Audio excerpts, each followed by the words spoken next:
So hi guys, binilhan nga pala ako ng aking asawa nitong blanket na to. Ito yung sinasaksak tapos umiinit. Sobrang lamig talaga kasi dito sa UK at hindi ko na nga kinakaya.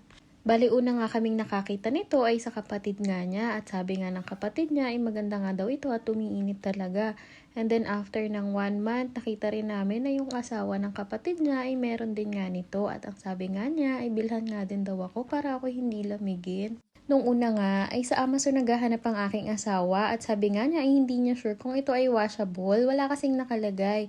Kaya naman sabi niya sa Argos na lang siya titingin. Medyo may kamahalan nga kahit maliit lang. Kaso nga, kagandahan dito ay washable nga at natatumble dry din siya. So bali in-unbox nga lang namin siya dito. Ang kagandahan nga dito ay medyo mahaba ang cord. Kaya kahit malayo ang sakit ay pwede mo nga siya pa rin gamitin at nasa kama pa rin ito. So bali dyan nga pala kinukunik yung kabilang dulo ng cord bago nga siya isaksak. So dito nga sabi ni Mr. gamitin ko na nga daw at isasaksak niya at titignan nga niya kung wala bang problema at umiinit ba talaga. Sabi nga ni Mr. bago nga niya i-plug ay bukahin ko nga daw para makita namin kung gaano nga ba kalaki ito.